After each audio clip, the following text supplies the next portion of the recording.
ಯಾವ ನಾಟಕ ಕಂಪನಿ ಏನಾಗಿದೆ ನಿಮ್ಗೆ ಇಲ್ಲಿ? ಯಾಕೆ ಏನಾಗ್ತದೆ? ನೀವು ಸಮಸ್ಯೆ ಚರ್ಚೆ ಯಾಕೆ ಹಾಕ್ತಿಲ್ವಾ? ತಮ್ಮ ಮಾತಾಡಿ, ನೀವು ಕೂತ್ಕೊಳ್ಳಿ, ನೀವು ಕೂತ್ಕೊಳ್ಳಿ, ಅವ್ರು ತಮ್ಮ ಮಾತಾಡಲಿ, ಸಮಸ್ಯೆ ಮಾತಾಡಲಿ. ಸನ್ಮಾನ್ಯ ಸಭಾಧ್ಯಕ್ಷರೇ, ತಮ್ಮ ಮಾತಾಡ್ತಾರೆ, ಕೂತ್ಕೊಳ್ಳಿ. ಸಭಾಧ್ಯಕ್ಷರೇ, ನೀವು ಕೂತ್ಕೊಳ್ಳಿ, ಆಯ್ತು. ಅವ್ರನ್ನ ನೀವು ಕೂತ್ಕೊಳ್ಳಿ, ಆಯ್ತು. ಅವರಲ್ಲಿ ತಮ್ಮ ಮಾತಾಡಿ. ಕೂತ್ಕೊಳ್ಳಿ, ಸದಸ್ಯರಲ್ಲ, ನೀವು ಅರ್ಧ ಪಕ್ಷ ಕೂತ್ಕೊಳ್ಳಿ. ಜಿಲ್ಲೆ ಮುಳುಗೋಗ್ತಾ ಇದೆ, ಅಲ್ಲಿ ಜನ ಅವ್ರು ಮಾತಾಡ್ತಾ ಇದ್ದಾರೆ. ತಮ್ಮ ನೀವ್ಯಾಕೆ ಮಾಡ್ತೀರಿ ಇಲ್ಲಿ? ಬೇರೆಯವ್ರು ಕೂತ್ಕೊಳ್ಳಿ, ಶ್ರೀನಿವಾಸ್ ಕೂತ್ಕೊಳ್ಳಿ. ಅಲ್ಲಿ ತಮ್ಮ ಮಾತಾಡಿ, ಜನರ ಬಗ್ಗೆ ಮಾತಾಡಿದ್ರೆ ನೀವ್ಯಾಕೆ ನಿಲ್ತೀರಿ? ಸಾಕು ಕೂರ್ರಿ, ಕೂತ್ಕೊಳ್ಳಿ. ತಮ್ಮ ಮಾತಾಡಿ. ಅನುದಾನ ಬರಲ್ಲ, ಕೂಗಿದ್ರು ಬರಲ್ಲ, ಬಾಯಿ ಬಡ್ಕೊಂಡ್ರು ಬರಲ್ಲ ಅನುದಾನ. ಯಾವ ಅನುದಾನನೂ ಇಲ್ಲ. ಬೇರೆಯವರೆಲ್ಲ ಕೂತ್ಕೊಳ್ಳಿ. ಅರ್ಜಿಗೆ ಸೈನ್ ಅಷ್ಟೇ, ಅನುದಾನ ಬರಲ್ಲ. ರಂಗನಾಥ್ ಲಕ್ಷ್ಯ ಮಾಡ್ತಾರೆ.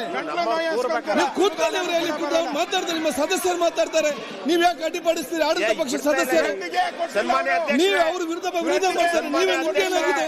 ಆಯ್ತು, ಕೂತ್ಕೊಳ್ಳಿ. ಅವ್ರು ನೀವು ಮತ್ತೆ ಮಾತಾಡಿ. ನೀವು ಇಲ್ಲಿ ನನ್ನ ಸೀಟಲ್ಲಿ ಕೂತ್ಕೊಳ್ಳಿ, ಮತ್ತೆ ನೀವು ಆಕ್ಷನ್ ತಗೊಳ್ಳಿ. ಕೂತ್ಕೊಳ್ಳಿ, ಸಾಕು. ಇಲ್ಲ ಸುಮ್ಮನೆ ಕೂತ್ಕೊಳ್ಳಿ. ಸನ್ಮಾನ್ಯ ಅಧ್ಯಕ್ಷ, ಮನೆಯ ಮಾತಮ್ಮ ಕೂತ್ಕೊಳ್ಳಿ, ಸಾಕು. ಮನೆಯ ಮಾತಮ್ಮ ಕೂತ್ಕೊಳ್ಳಿ. ಸನ್ಮಾನ್ಯ ಅಧ್ಯಕ್ಷರೇ, ಆಯ್ತು. ನೀವು ಮಾತಾ ವಿಚಾರ ಹೇಳಿದಿರಿ, ನೀವು ವಿಚಾರ ಕೂತ್ಕೊಳ್ಳಿ.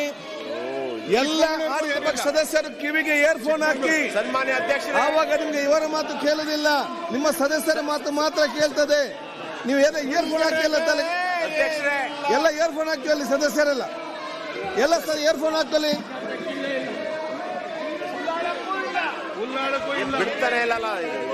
ಸನ್ಮಾನ್ಯ ಅಧ್ಯಕ್ಷರೇ, ಎಲ್ಲ ಇಯರ್ಫೋನ್ ಹಾಕಲಿ. ಮಾತಾಡಿ, ತಮ್ಮ ಮಾತಾಡಕ್ಕೆ ಕೇಳಿದ್ದಾರೆ, ಅವರು. ಸನ್ಮಾನ್ಯ ಅಧ್ಯಕ್ಷರೇ, ದಯಮಾಡಿ ಮಲೆನಾಡಲ್ಲಿ ಏನಿಲ್ಲ ಉಳ್ಳಾಡ್ಕೊ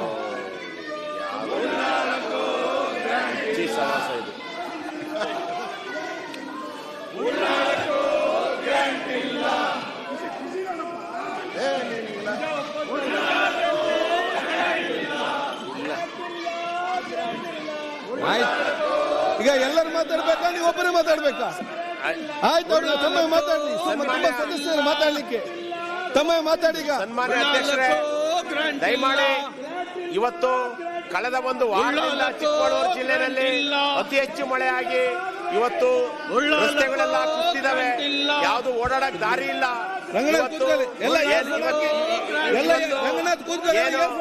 ಇಡೀ ಜನ ಪ್ರವಾಸೋದ್ಯಮಕ್ಕೆ ಹೆಚ್ಚು ಹೆಸರುವಾಸಿ ಇರ್ತಕ್ಕಂಥ ಚಿಕ್ಕಮಗಳೂರು ಜಿಲ್ಲೆಗೆ 5 ನದಿಗಳು ಹುಟ್ಟತಕ್ಕಂಥ ಜಿಲ್ಲೆ. ಇಡೀ ರಾಜ್ಯದ ಜನಗಳಿಗೆ ನೀರನ್ನ ಕೊಡುವಂತ 5 ನದಿಗಳು ಹುಟ್ಟುವಂತ ಚಿಕ್ಕಮಗಳೂರು ಜಿಲ್ಲೆಯಲ್ಲಿ ಅತಿ ಹೆಚ್ಚು ಮಳೆ ಬಂದು ಇವತ್ತು ತುಂಬಾ ಮನೆಗಳು ಕುಸಿದಿದೆ, ರಸ್ತೆಗಳು ಕುಸಿದಿದೆ. ಈಗಾಗಲೇ ನಮ್ಮ ಉಸ್ತುವಾರಿ ಸಚಿವರು ನಿನ್ನೆ ತಾನೇ ಡಿಸಿ ಮತ್ತೆ ಅಧಿಕಾರಿಗಳ ಜೊತೆ ಮೀಟಿಂಗ್ ಮಾಡಿ ಅದಕ್ಕೆ ಪರಿಹಾರ ತೆಗೆದುಕೊಳ್ಬೇಕು ಅನ್ನೋ ಒಂದು ಕ್ರಮನೂ ಸಹ ನಮ್ಮ ಉಸ್ತುವಾರಿ ಸಚಿವರು ತೆಗೆದುಕೊಂಡಿದ್ದಾರೆ. ಜಾರ್ಜ್ ಸಾಹೇಬ್ರು, ಅದಕ್ಕೆ ಅವರಿಗೆ ಅಭಿನಂದನೆಗಳನ್ನ ಸಲ್ಲಿಸ್ತೇನೆ. ದಯಮಾಡಿ ಈ ಸಂದರ್ಭದಲ್ಲಿ ಕಂದಾಯ ಸಚಿವರು ಮತ್ತೆ ಉಸ್ತುವಾರಿ ಸಚಿವರು ಗಮನಕ್ಕೆ ಮತ್ತೊಮ್ಮೆ ತರೋದೇನು ಅಂತ ಹೇಳಿದ್ರೆ, ಉಸ್ತುವಾರಿ ಸಚಿವರು ಈಗಾಗಲೇ ನಿನ್ನೆ ಸಭೆಯನ್ನ ಮಾಡಿದ್ದಾರೆ ವಿಡಿಯೋ ಕಾನ್ಫರೆನ್ಸ್ ಮುಖಾಂತರ.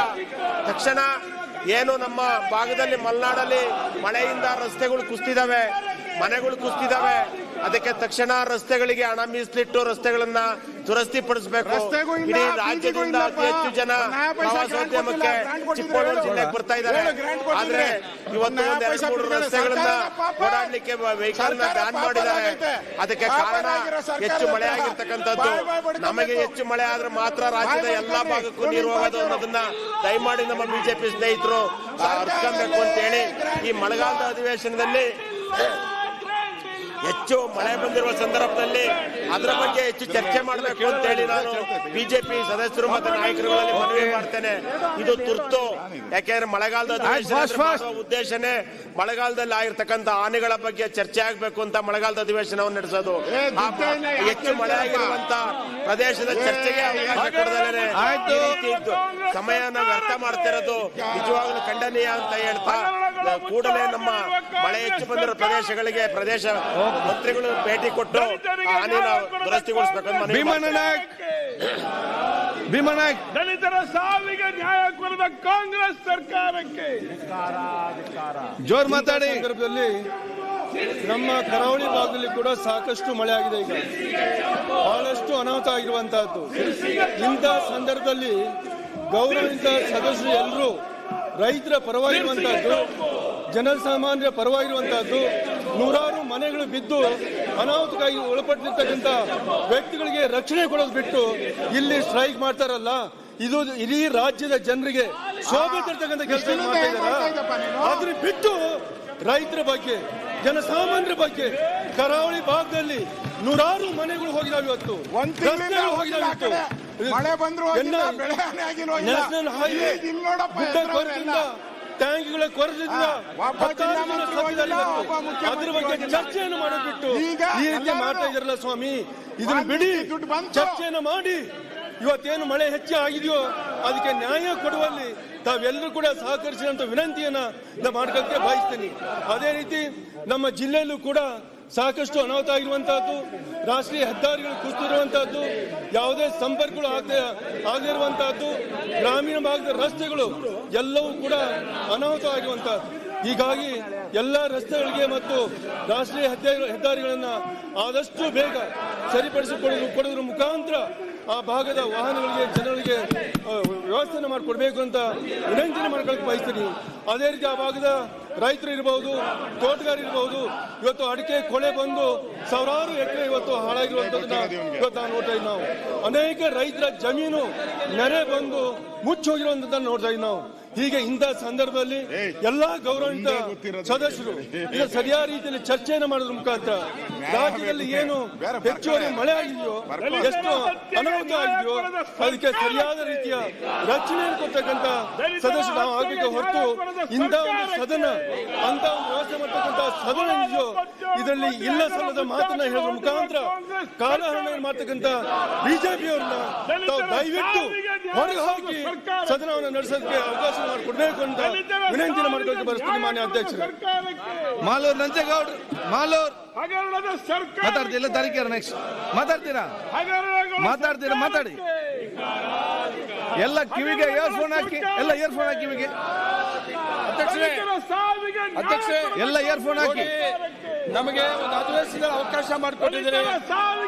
ನಮ್ಮ ರಾಜ್ಯದ ನಮ್ಮ ಜಿಲ್ಲೆಗಳ ಚರ್ಚೆ ಮಾಡಕ್ಕೆ ಅವಕಾಶ ಬೇಕಾಗ್ತದೆ. ನಮಗೆ 136 ಸೀಟ್ ಕೊಟ್ಟು ಕಾಂಗ್ರೆಸ್ ಸರ್ಕಾರ ಅವಕಾಶ ಮಾಡಿಕೊಟ್ಟಿದ್ದಾರೆ. ಬಿಜೆಪಿ ಅವರಿಗೆ 60 ಬಂದಿದ್ದೀರಿ. ನೀವು ನಮ್ಮ ಆಡಳಿತಕ್ಕೆ ಅವಕಾಶ ಅಧಿಕಾರ ನಡೆಸೋಕೆ ಅವಕಾಶ ಮಾಡಿಕೊಡ್ಬೇಕು.